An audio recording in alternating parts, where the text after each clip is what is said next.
sejam mais uma vez bem-vindas e bem-vindos ao nosso canal A Literação.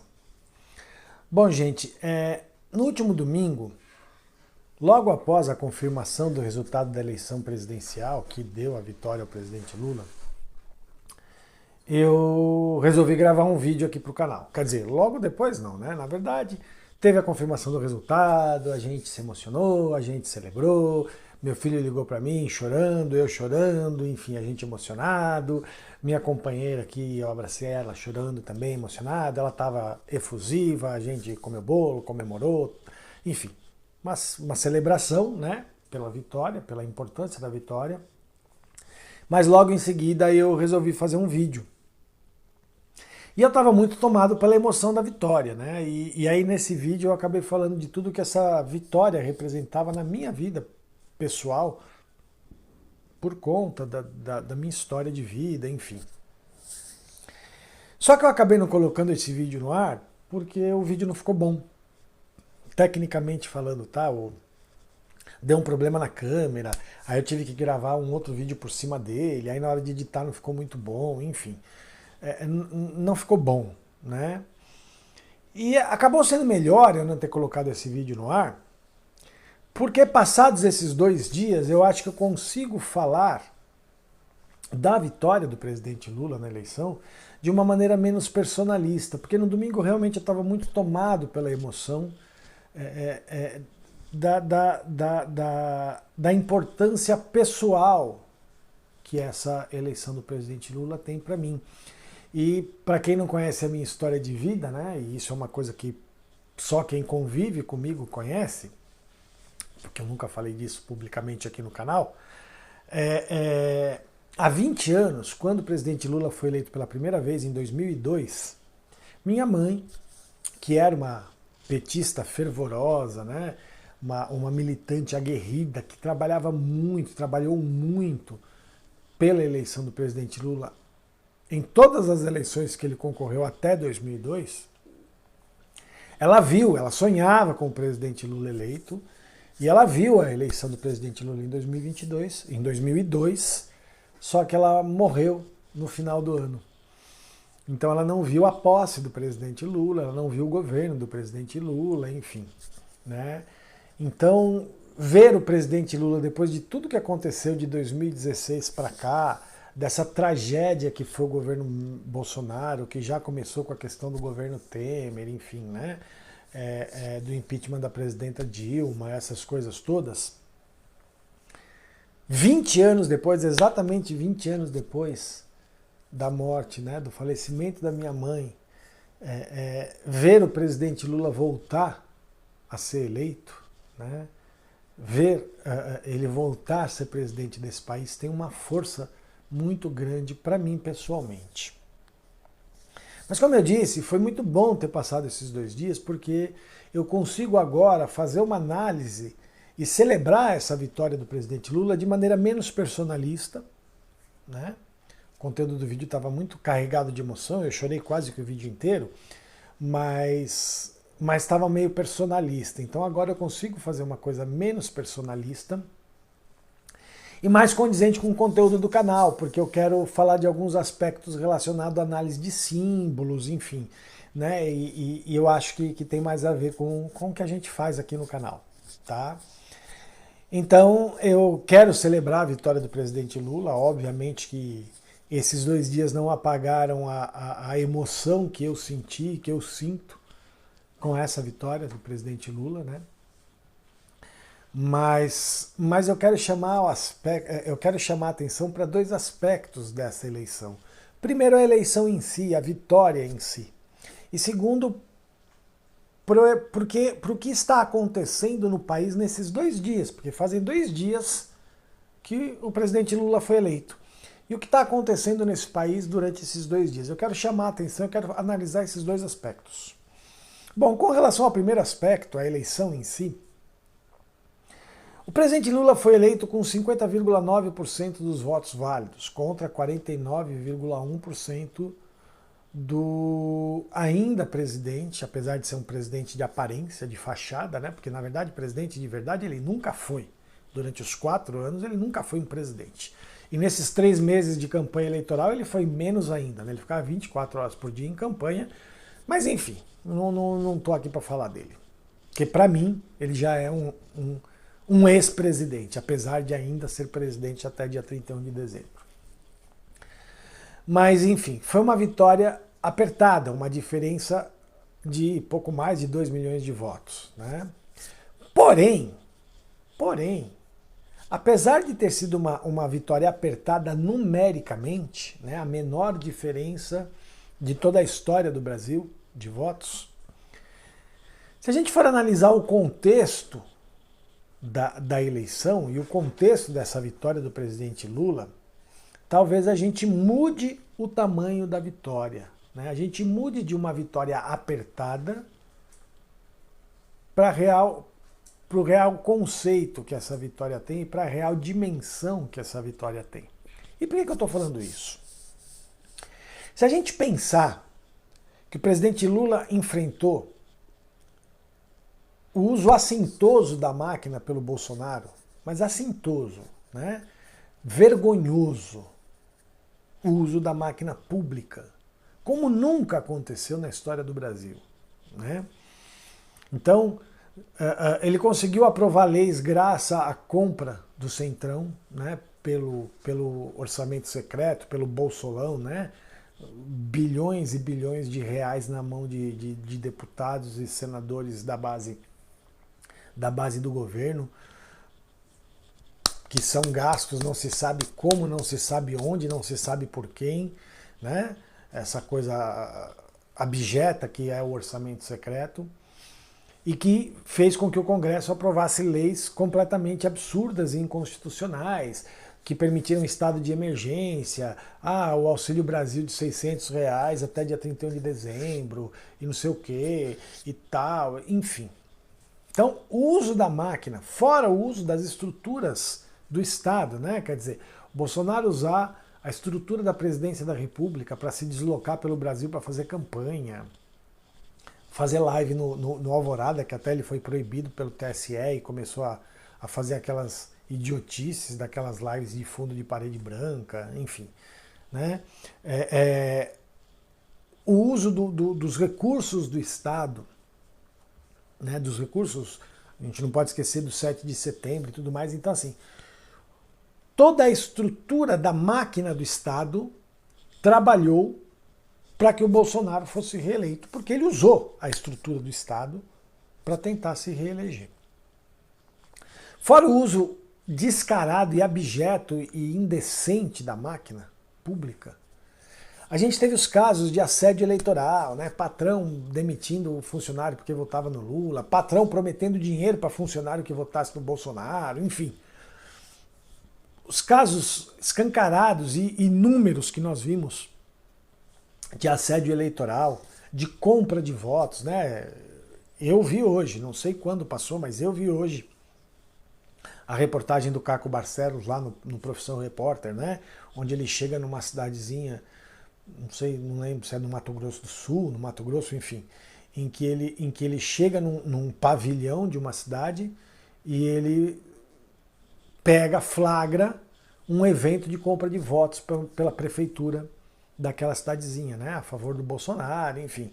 Então, a compra escancarada de votos, o assédio eleitoral, a conivência de determinada parte da imprensa, né, e aí eu quero voltar a falar de uma coisa que eu já falei em alguns vídeos, de como a imprensa tem um pouco de responsabilidade, porque a imprensa, grande parte da imprensa, nessa eleição, ela normalizou o Bolsonaro, né? Normalizar uma figura como o Bolsonaro, né? Quer dizer, aquela história de polarização, os dois extremos, sendo que nunca existiram dois extremos. Existia um extremo, que é o bolsonarismo e o Bolsonaro, né? E normalizar uma figura como o Bolsonaro, com todos os discursos, com todas as declarações absurdas e horrendas que ele teve durante a campanha, durante os 4 anos de governo dele e durante os 30 anos de vida pública dele, né? Quer dizer, ele sempre foi uma figura de declarações abjetas, de declarações horrendas. E agora não foi diferente. E a imprensa normalizando isso. Quer dizer, a imprensa tratando essa eleição como uma eleição normal, né? E o candidato Bolsonaro como um candidato normal, sendo que não é. Uma figura como ele não é normal. Ele não pode ser naturalizado e normalizado. Nunca pôde. E além disso, toda a máquina de fake news, né? A gente em 2018 teve uma máquina de fake news violenta, e por mais que o TSE tenha tomado algumas atitudes bastante firmes, eu acho que o TSE agiu bem durante essas eleições, só que ainda assim foi insuficiente, né? Por mais que o TSE tenha agido, tenha feito todo um arcabouço de resoluções e de leis, né? Não fazer leis, mas de se utilizar de leis e aproveitar o poder um poder um pouco maior que o TSE tem na época de eleições para tentar frear as fake news e ter desmonetizado sites, ter mandado tirar do ar postagens, enfim, o TSE fez um trabalho bem intenso. Só que ainda assim foi insuficiente e nós tivemos uma enxurrada de fake news, né? Se em 2018 teve o kit guia mamadeira de piroca, esse ano teve o banheiro unissex, o fechar igrejas, enfim, o perseguir padres, essas bobagens todas, né? Então, vamos pensar aqui. O presidente Lula enfrentou o uso absurdo da máquina estatal, o assédio, a compra de votos, como nunca aconteceu também, né? O número de casos de assédio eleitoral, de compra de votos, a gente nunca viu também assim, de maneira tão escancarada. A operação da Polícia Rodoviária Federal no domingo, né? Que tá nessa coisa do uso das estruturas de Estado, né? E a guerra de informações, né? Tanto da conivência de parte da imprensa com o Bolsonaro, como da máquina de fake news. E o Lula enfrentou tudo isso e ganhou. E ganhou. Então essa vitória, ela não é tão apertada. Ela pode ser numericamente apertada, mas simbolicamente ela é uma vitória gigante. Ela é uma vitória maiúscula. Ela é uma vitória como nunca se viu na história desse país. Né? É uma vitória gigante, gigante.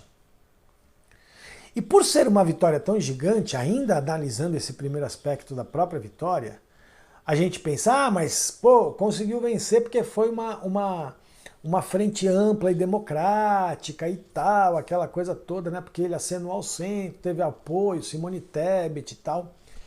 E eu não vou negar a importância de todo esse conjunto de forças democráticas que se uniram em torno da candidatura do presidente Lula, né? A contribuição da sociedade civil como um todo, né? Se a gente pegar o trabalho que o Felipe Neto fez, né? Diariamente soltando vídeos para combater as fake news, aproveitando o tamanho do canal dele, né? Que tem milhões e milhões de seguidores, e a gente viu que os vídeos que o Felipe Neto fez desconstruindo as fake news tiveram mais de 200 milhões de visualizações, enfim, o trabalho do André Janones, todos os vídeos que foram feitos por artistas, por pessoas da sociedade civil, enfim, trabalho de ativistas como o René Silva, que foi o responsável pela ida do presidente Lula ao Complexo do Alemão e que acabou se tornando uma figura muito importante dessa trajetória, porque ele foi destacado de maneira negativa, né? Porque ele acabou aparecendo mais do que talvez ele quisesse por conta dos absurdos do Bolsonaro e dos bolsonaristas falando que porque é traficante, porque o Lula foi para a favela e solidarizou com traficantes e não sei o que tal, e aí ele acabou, né? Acabou sendo acabou tendo que aparecer mais, talvez, do que ele quisesse, mas foi bom, porque aí aparece a figura real de quem é essa pessoa, e ele acaba, a dimensão dele também cresce, né?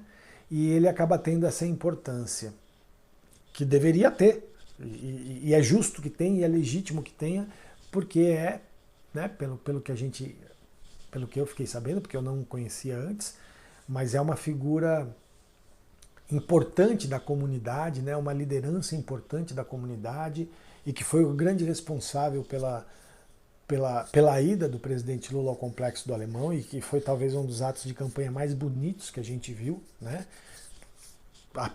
Apesar da campanha do presidente Lula ter tido inúmeros atos maravilhosos e bonitos, mas eu acho que esse ato do Complexo do Alemão tem uma simbologia muito importante e uma beleza peculiar, porque é isso, porque acaba com um dos nossos maiores preconceitos enquanto povo brasileiro, né? Que é o preconceito contra quem mora em favela, né? De achar que quem mora em favela ou é bandido ou é gente miserável de espírito, sabe? Que pessoas menores. E não é nada disso, né? São pessoas fantásticas. A gente viu lá a alegria das pessoas, enfim, pessoas maravilhosas lá no Complexo do Alemão, recebendo o presidente Lula numa festa linda. Então, assim, toda essa frente ampla foi importante. O Geraldo Alckmin, Simone Tebet, tantas pessoas divergentes se juntaram em torno da candidatura do presidente Lula, e lógico que tudo isso contribuiu para a vitória. Mas eu tenho toda a segurança em afirmar que qualquer pessoa que estivesse no lugar do presidente Lula, concorrendo com o Bolsonaro e concorrendo com essa máquina toda, mesmo com toda essa frente ampla, não venceria. Porque com toda essa frente ampla, com toda essa coisa maravilhosa e importantíssima que aconteceu nessa eleição, a figura política do presidente Lula é que foi a responsável por essa vitória, né? E a figura política no sentido histórico. O presidente Lula é, com certeza, a figura política mais importante da nossa história. E eu acho que dificilmente nós, enquanto país, conseguiremos produzir uma figura política de tamanha importância como é a figura do presidente Lula. Eu, pelo menos, não vou estar vivo. E eu não estou falando de liderança política não, tá, gente? Lideranças políticas a gente tem um monte surgindo, né? De grandes lideranças políticas surgindo, né? Eu podia falar Guilherme Boulos, podia falar Fernando Haddad, a própria Simone Tebet, Randolfo Rodrigues, enfim, várias, Glauber Braga. Eu não vou falar só o pessoal da esquerda, porque senão vão dizer, mas é só o pessoal da esquerda. Não, por isso que eu falei da Simone Tebet, né? Eu acho que existem lideranças, né? O próprio André Janones, enfim, existem lideranças políticas que estão surgindo e que vão ganhar dimensão daqui para frente e que serão grandes lideranças políticas lá na frente. Mas eu estou falando de figura histórica, né? A importância histórica do presidente Lula. Eu tenho convicção que não estarei vivo para ver uma outra figura de tal envergadura na política brasileira, né? E mais uma vez, relembrando a minha mãe, sou grato à vida por ter me dado a oportunidade de viver um período, né, do período que eu passei aqui nesse país, nesse mundo, ser contemporâneo e conseguir ver acontecer, ver nascer, ver surgir essa figura histórica de tamanha importância. Então, assim, apesar de ter sido uma vitória de uma frente ampla, apesar de reconhecer a importância de todos esses apoios que a candidatura do presidente Lula recebeu, volto a afirmar, com segurança e com tranquilidade, nenhuma outra pessoa no lugar, que estivesse no lugar dele, conseguiria ter vencido essa eleição. Nenhuma.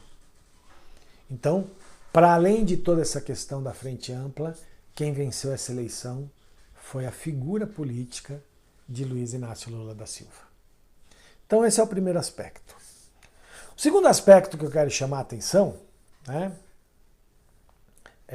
depois de falar do quão gigante foi essa vitória, é analisar com vocês o que aconteceu no país nesses 2 dias pós-eleição do presidente Lula. E aí eu não vou falar desses atos antidemocráticos, essas manifestações que estão acontecendo há 2 dias, porque eu acho que isso é menor.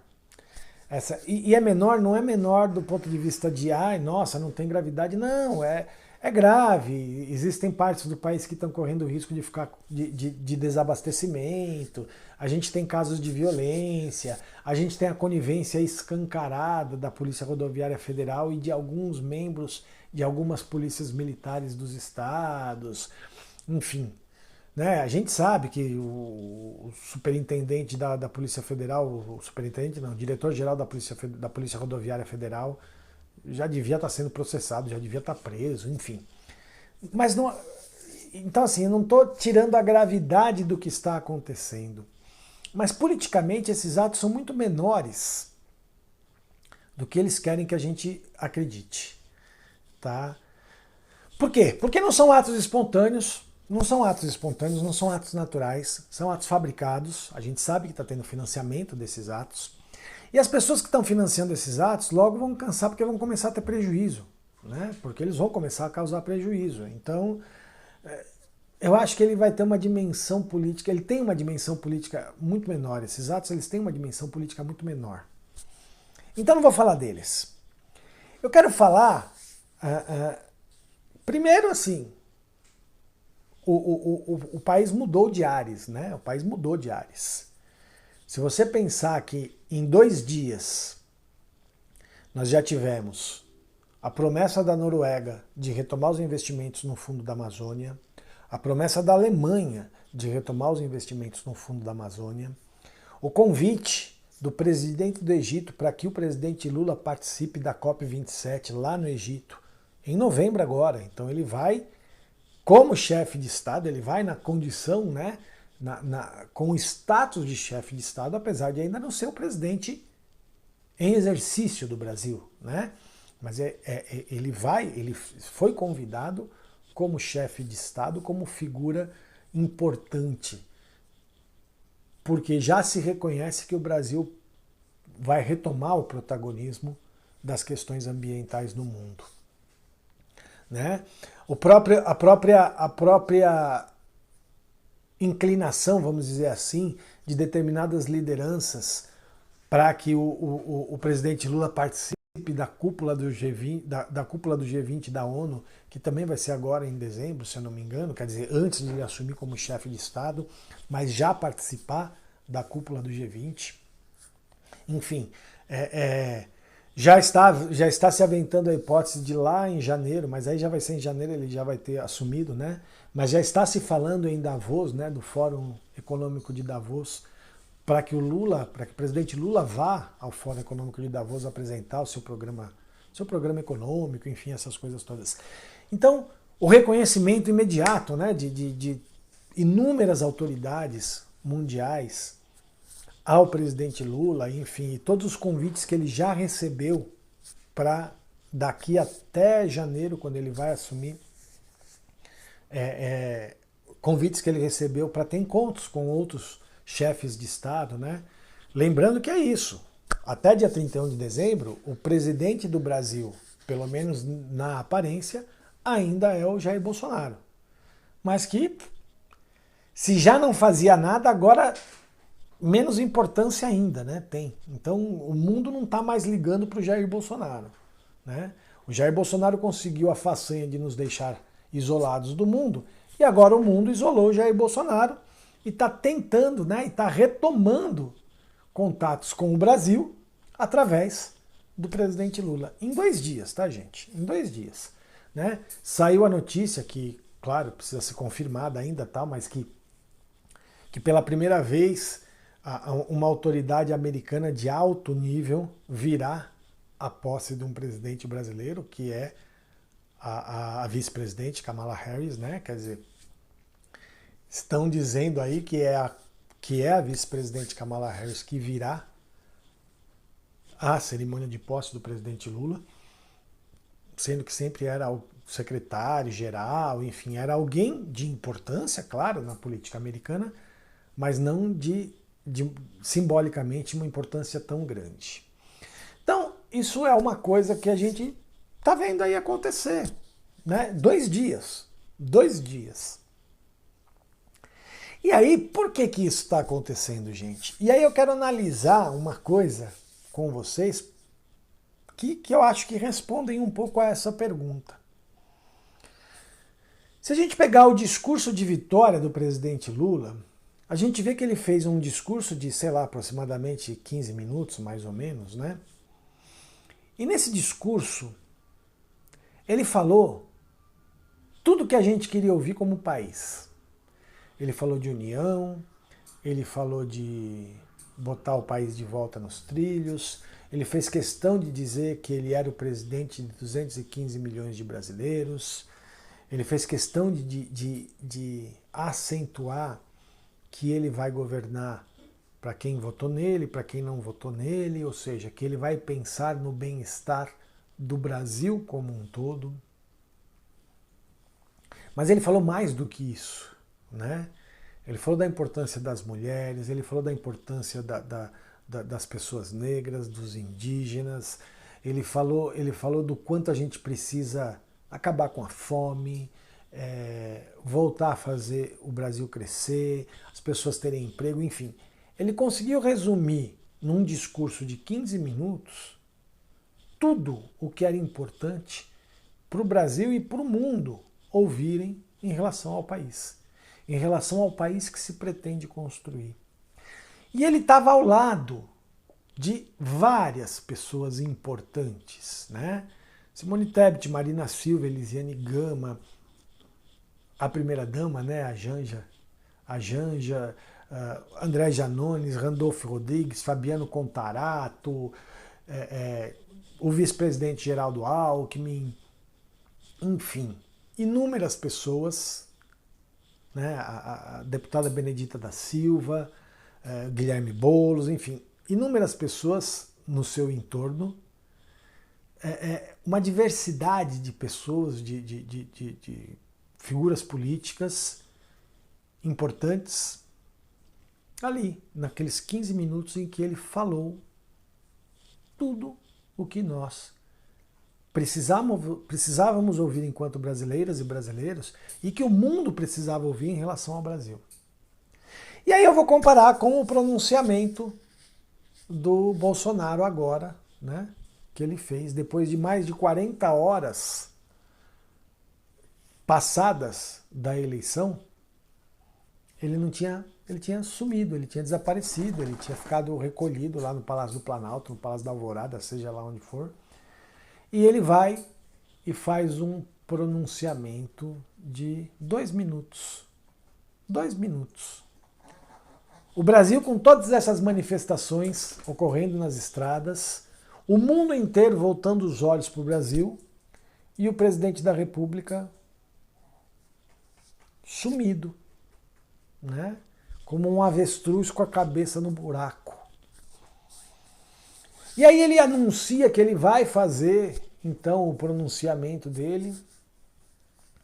E aí todo mundo se junta, né? Todo mundo que eu digo é os repórteres, a imprensa se junta lá no Palácio da Alvorada, ou no Palácio do Planalto, nem lembro onde foi o pronunciamento. Eu ouvi o pronunciamento dele no rádio, porque eu estava dirigindo, então eu ouvi no rádio. E assim, é tão absurdo que eu nem lembro onde é que estava. Enfim, ou no Alvorada ou no Palácio do Planalto, tanto faz. Estava todo mundo lá, né? E depois de quase 2 horas da hora que ele tinha marcado para a imprensa ir, ele chega, faz um pronunciamento de 2 minutos, lê daquele jeito totalmente artificial e mecânico, né, e robotizado que o Bolsonaro tem para ler, fala só bobagem, né? Agradeço a 58 milhões de votos, não sei o quê, porque somos uma direita, blá, blá, blá, blá. Não condena as manifestações que estão pedindo golpe de Estado, essas manifestações absurdas, mas que são sem importância. Não condena, não reconhece explicitamente a derrota e vai embora. E ele está rodeado por quem?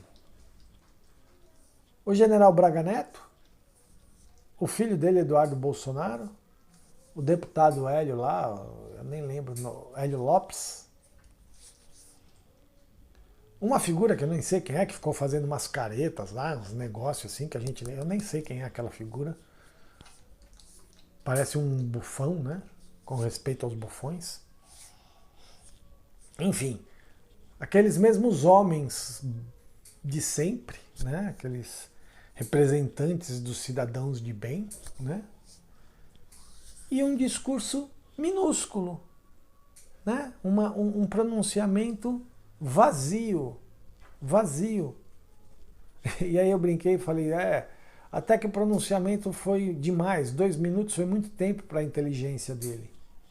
E é isso, um ser, uma figura menor, uma figura pequena, uma figura medíocre. Eu ainda não me conformo como é que esse homem tão medíocre conseguiu ser presidente do Brasil. E conseguiu se manter. Quer dizer, a gente sabe, olha aí a situação, né? Enfim, Bolsolão, orçamento secreto, essas coisas todas. Mas é só para a gente entender a diferença.